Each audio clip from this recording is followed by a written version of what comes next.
Marlène Schiappa le 31 août 2020.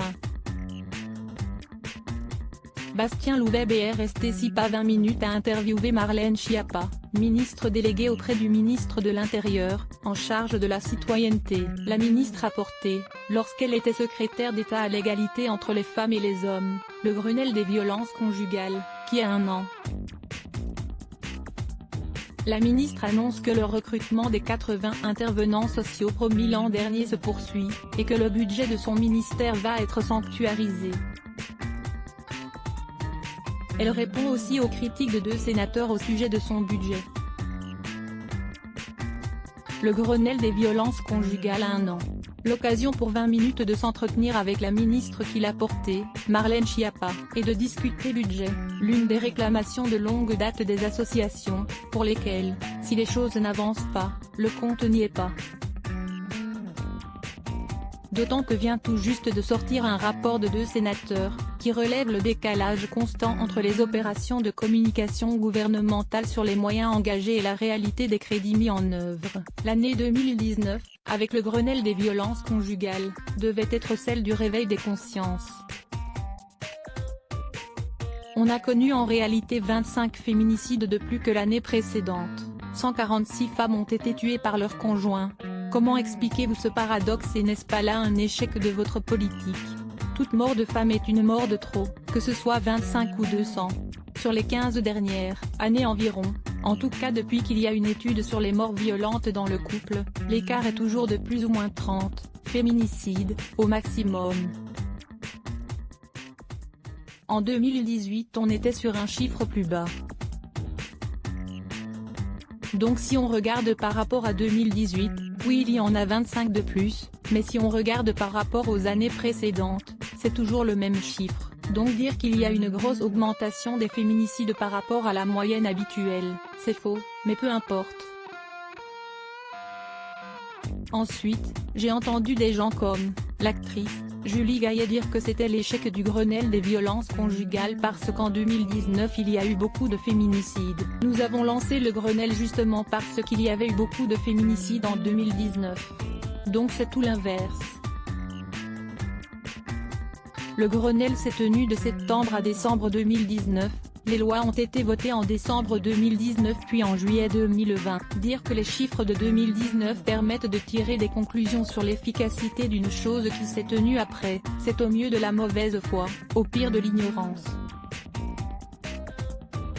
Cette recrudescence de féminicide ne mériterait-elle pas qu'on augmente tout de même en 2021 le budget pour lutter contre les violences faites aux femmes?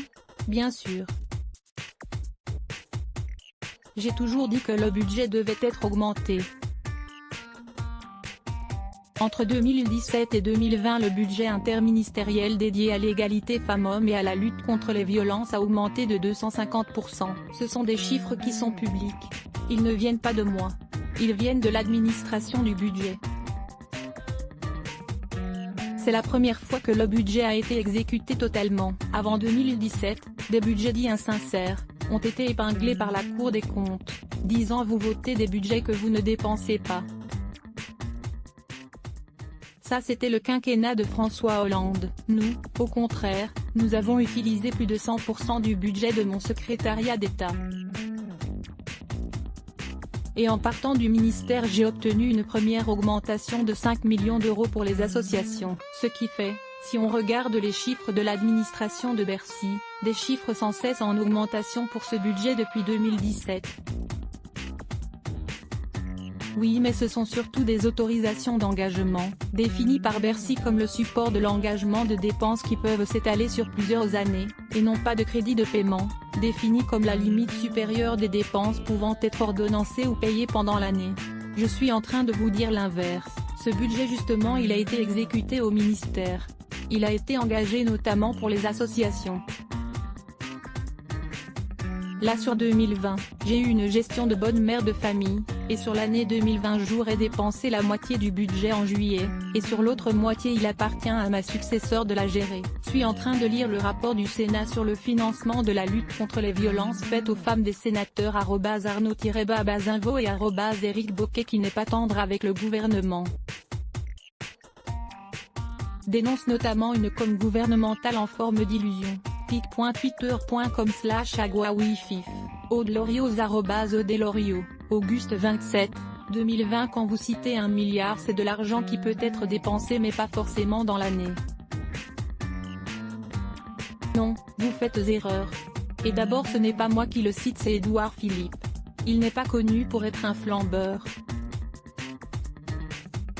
Et ce 1,116 milliard il est annoncé par Édouard Philippe, Premier ministre, le 3 septembre 2019, lors du Grenelle. On a fait faire le calcul par l'administration de Bercy, qui nous dit qu'il y a plus d'1 milliard en interministériel avec l'engagement de l'ensemble du gouvernement, éducation, police, justice. En revanche, ce qui est vrai, mais qui avait été dit à l'époque, c'est qu'il y a une grande partie de ce budget qui est consacrée à l'international, 75% des fonds. On l'assume, on l'a toujours assumé, c'est ce qui fait qu'Emmanuel Macron est reconnu comme un leader des droits des femmes dans le monde. Car nous sommes le premier pays à avoir financé le fonds Mukwege, du professeur Mukwege connu comme l'homme qui répare les femmes. On finance des ONG féministes partout dans le monde, dans des endroits où les féministes risquent leur vie, et ça c'est l'honneur de la France. C'est toujours facile quand on veut taper sur le gouvernement de transformer la réalité et faire des sous-entendus comme ils envoient de l'argent à l'étranger. C'est de l'argent qui n'existait pas avant, mais ça ne se soustrait pas, ça s'additionne. Regardez sous François Hollande, comment cela se passait. Le ministère des Affaires étrangères n'avait pas de budget féministe à l'international. Je suis assez mal à l'aise avec la petite musique qu'essaie de faire naître l'opposition. Regardez par qui c'est relayé. C'est relayé par la sphère des vestiges de François Hollande. Après vérification, le cabinet de Marlène Schiappa a tenu à ajouter que la partie du budget dévolue à l'international s'engage sur 3 ans avec des conventions, 209 millions d'euros en crédit de paiement, dès 2020, mais qu'il n'y a pas un euro du budget national pour l'égalité et la lutte contre les violences qui peut être dépensé sur plusieurs années. Les autorisations d'engagement et les crédits de paiement indiquent exactement le même montant. Vous parlez des sénateurs qui ont publié un rapport sur le sujet. Les parlementaires PCF Éric Bocquet et LR Arnaud Bazin. Oui, tout ce que vous me dites, cela sort de leur rapport. C'est pour cela que je vous dis que ce n'est pas nouveau. Le 15 octobre 2019 j'ai présenté le budget à la presse. Caroline de Haas a dit alors il y en a beaucoup à l'international. Nous on dit bah oui, et je fais alors une présentation de 2h30 à la presse avec les camemberts et graphiques en expliquant ministère par ministère à quoi correspond ce milliard. Il y a eu des articles disant beaucoup de budget pour les affaires étrangères. Et maintenant arrivent 2 sénateurs qui n'ont jamais fait aucune proposition sur les violences conjugales, qui ne m'ont pas auditionné pour leur rapport, qui n'ont pas auditionné mon équipe. Alors bravo les Sherlock. Analyse, Marlène Schiappa a annoncé un budget de 1,1 milliard d'euros dédié à l'égalité femmes-hommes et à la lutte contre les violences. Je suis allé regarder en détail, la suite va vous étonner, ou pas.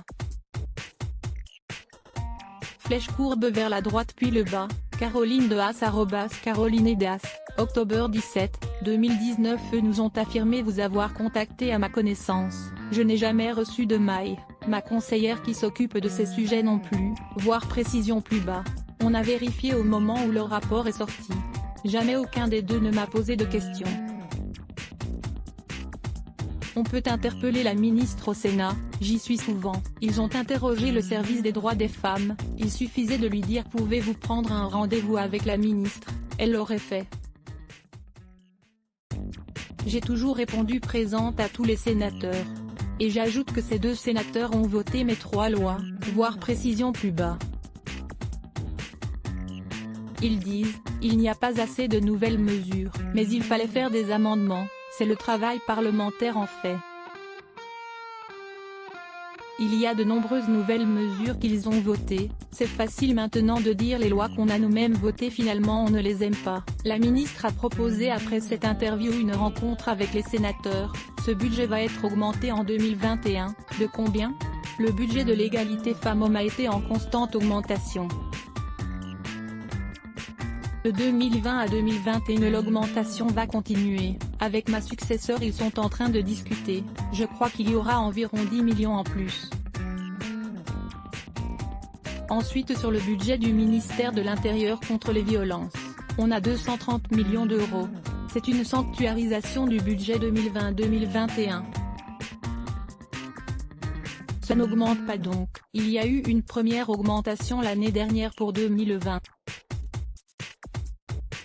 Et si on fait un document transversal sur qui met quoi sur les violences conjugales, le ministère de l'Intérieur est le premier contributeur en moyens humains et financiers. Cela correspond à quoi ces 230 millions? Cela correspond par exemple à la refonte du site Arrêtons les violences, ou aux personnes détachées à plein temps du ministère pour répondre sur le sujet des violences. Quand un commissariat fait appel à une association pour faire une formation, on compte aussi les intervenants sociaux dans la gendarmerie. Beaucoup de femmes ont dit avoir estimé ne pas être assez bien accueillies. Or le rôle du policier, c'est peut-être triste et cynique de dire cela, mais ce n'est pas de dire « Oh ma pauvre comment allez-vous ». Son rôle c'est de bien prendre la plainte, de qualifier la plainte, car si cela n'est pas bien qualifié il y aura des problèmes ensuite. Mais il faut quand même que quelqu'un se préoccupe de la dame. C'est le travail des intervenants sociaux dans les brigades et commissariats. C'est pour cela qu'on les augmente. On en a déjà recruté 45, sur les 80 annoncés pendant le Grenelle, et donc il nous en reste 35 à recruter pour avoir le meilleur maillage territorial possible. Nous sommes en train de le faire. Cela doit faire environ 350 postes d'intervenants sociaux en tout, c'est très loin de ce qu'estimait nécessaire le rapport du 16, du HC de plusieurs associations, qui en demandaient 500. Le rôle des associations, c'est d'en vouloir encore plus, et je l'ai fait aussi pour les places en crèche. Nous avons regardé ce qui se passait dans les commissariats et dans les brigades de gendarmerie proportionnellement aux plaintes. Ce sont des nouveaux recrutements. On n'est pas des clowns. Quand on dit qu'on recrute, c'est qu'on recrute de nouvelles personnes. L'info, que je sais que le ministère de l'Intérieur a lancé le recrutement de 73 psychologues dans les commissariats interrogés par @anaïleleuse @Marlène échappe à vous ne pas savoir où en est le recrutement promis. Son entretien complet https://t.co/rake4j19i @karimezeribipic.twitter.com/tazekpe4 et Yahoo Actualité @yahooactu.fr, novembre 14, 2019. Après vérification, le cabinet de Marlène Schiappa précise, c'est une annonce faite par Christophe Castaner. En 2019, 79 psychologues exerçaient dans les commissariats, aujourd'hui ils sont 84.